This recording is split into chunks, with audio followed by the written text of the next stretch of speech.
Hey everyone, welcome to Reddit Readout. Today we are checking out People of Reddit. Story 1. Small but made me feel good against a bully. This was many years ago. I read another story on here and it reminded me of my own little petty revenge. In high school my BF was a total op, but I didn't see it BC. I was a kid. His best friend was a girl who hated me because she had a crush on him. She would talk to me like a dog to humiliate me, spread rumors, tell my BF lies about me to make us fight, call me fat even though I was almost underweight, etc. Typical shit. So here's where I got petty. The BF had a locker that was in a really good spot and several people knew the combination. I never used the locker, however bully always did. One day I opened his locker and found her pencil case, opened her whiteout and emptied it into the case. It may or may not have gotten on her nice calculator. Put the cap on loosely so it looked like she just didn't close it properly. Math class comes along, and I suddenly smell a very strong odor of whiteout.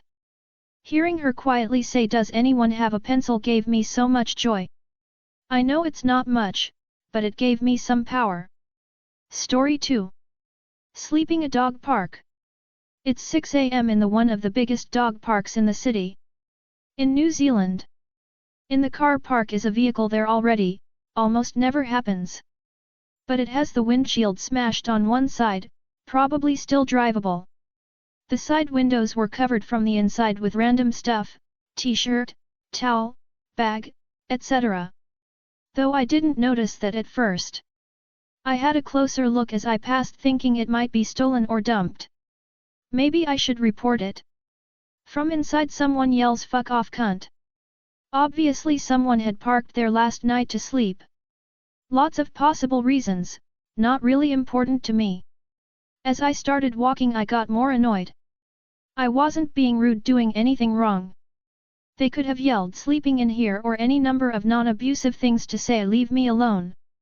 As I stewed on being called a cunt I thought, if that's what you think I am then I'll act like one.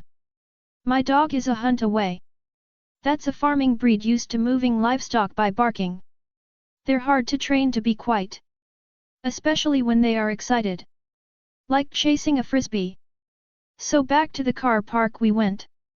And on the grass directly next to the car park I threw the frisbee. But neglected to use the no barking command. Ops. Oh, and huntaways aren't just barky, they're very loud. Bred to move cattle. It took about 5 minutes of non-stop excited, pure joy canine expletives to get a reaction. By then 4 more cars with dogs had arrived. So a few others saw and heard the cry, "Oh for fuck's sake." And then the beat-up piece of crap car pulled out with a great amount of gusto and revving, did a wheel spin and left. There was no one else walking or driving in the car park at the time. So no one was put at risk. But I did get to tell a few people why that idiot was being a super turd. Edit, for those assuming I was peering inside the vehicle. I did not approach the vehicle. I did not look inside the vehicle, nor did I try. I was trying to see if the car had been broken into, then I would have called the police. For those of you saying I should have acted like an adult or taken the higher road. Do you know what petty means? It's childish or immature. Which is why this is here. Though I am enjoying responding to all the folks who are making assumptions about the person's lifestyle, claiming that their theory is fact, then trying to make me feel guilty for making them lose about 40 minutes sleep. Story 3. Doggy bag. I live in the city near a park. We have a little backyard area along other areas where people walk frequently. The place I live is often treated as public property. There's a lot of car break-ins in the area and often people will steal stuff from cars and sort through it on the property I live on. They'll take what they want and leave the rest. This happened a few years ago, so it's much more common now, but even back then people would sometimes stash their stuff or defecate right outside of our doors, even though there's a public bathroom in the park less than a block away. I went out to get my morning coffee and found a massive turd right outside of my door. I also noticed some belongings stashed. The bag was thrown over a fence that would have to be jumped to be retrieved. At the time I had a dog, so I always had doggy bags handy. Part of my job requires that I should probably just dispose of the backpack, but I don't really like disposing of people's things even if they took a shit on my doorstep. So of course I took one of my trusty doggy POO bags, picked up his shit, trying not to puke while doing so, tied it up nicely and left it in the backpack. The backpack was gone the next day. Anyone who has a dog probably knows that even if it's sealed in a POO bag, the stench is still present. Of course I could have done much worse, but I'm not that much of an asshole. Story 4. Commute Dispute. So first of hello, this is my first post and English is my second language, so please excuse any grammar mistakes. So this was a couple years ago on my daily commute to work. I always took the same bus every morning and I had my favorite spot on that bus. In Sweden we have these long buses with a kind of like accordion section in the middle where there's 2 single seats, the only place on the bus where you can sit alone, and this was my favorite spot. The one thing about these seats was that this section was more narrow than the rest of the bus, so when passing you had to angle yourself a tiny bit, not much, but in the winter with big coats and all I could be a bit of a squeeze. After a couple of stops there was this man who always sorta tackled me when passing this spot. First time I brushed it off as a simple mistake, it was a narrow spot after all, but this continues day after day to the point whereas I am now sure this is deliberate, always the same stop, always the same man. So on to the petty revenge. On these seats there is a folded armrest which I simply raised one day in anticipation of the tackling man, and so when he this day hits he was met in the hip by a rather pointy hard armrest concealed by my winter jacket.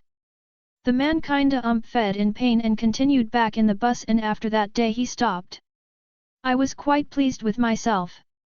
Story 5. Public parking is for sharing unless you're petty like me. Every day I drive to work and usually park in the same spot. I don't claim it as my own, it's just a spot I usually end up parking in and have done so for months. There was a 2-week frame where I was able to park just a tad bit closer to the building, which was nice. One morning, I went back to park in that regular spot since it was open and usually is when I get to work. Mind you, this is public street parking. I noticed that one of my co-workers had parked right behind me. As I was locking up and getting ready to walk to the building, that same co-worker walked up to me and said, "You parked in my spot. I guess it's okay for today, but I usually try to park in that spot every morning. Just so you know for the future. Feel free to tell so and anyone else so that they all know." And she walks away. I'm standing there, half awake and finally processed what happened once I had put my lunch in the fridge. Parking in that spot really fuels me in the morning now, and I make it a point to park there, even if I can get a closer spot. Edit, you're in the title. Story 6. The minor but satisfying revenge against a bully. So this story is over 10 years old, and I thought I'd tell it now. Back when I was in high school, I had someone who would constantly harass me. The worst part was during a school assembly. I don't exactly remember what happened, but I remember I was in tears. I do know he tried to throw a pen that exploded at me, but it missed thankfully. While we were walking out of the assembly hall, I happened to notice he was walking beside me. I said screw it, and just stuck my leg out. I felt them start falling, so I lifted my leg so he couldn't stop. Not only did he hit the ground, decently hard, he was carrying some folders. The contents went everywhere. All the while, people just walked by, and I'm pretty sure on his papers. I knew he was pissed, because he actually threw one of the folders at me, hitting me in the back of the head. Though I was still crying at the time, I didn't turn back and just left him there. Never had a problem after that, and I somehow didn't get in trouble either. Looking back, still one of the most satisfying thing I've done. Story 7. Petty Revenge and Confessional. So this happened quite a few years ago. I was in high school. Family friend's daughter was a senior in middle school. This girl was and probably still is gorgeous. She was smart and savvy. After going to an all-girls Catholic school and finally being able to attend a co-ed public school, she went crazy for the boys. She had a boyfriend and a list of guys whom would follow her around. The middle school was across the street from my house, so she would come over often and entertain me with her stories. Her sneaking out and buying condoms and whatnot were not my problem. Then one day she tells me she was failing science, and instead of buckling down and studying, she told the principal, who kissed her ass too, that the black science teacher sexually harassed her or assaulted her. With no proof at all, he was fired. I was in shock. I couldn't believe she would do such a thing. Same day she asked if I would trim her hair. I know nothing about hair cutting. I agreed anyway. I got a pair of shears, and while I am combing her hair, she is delightfully repeating the lie that got her teacher fired. I don't know what came over me, but I cut her hair right up above her shoulders. Her hair was below her hips. She cried and I told her to glue it back on. She went home and complained to her mother, who in turn called my mother. When my mother asked why I cut her hair so short when she only wanted a trim, I shrugged and said she knew I wasn't a hairstylist.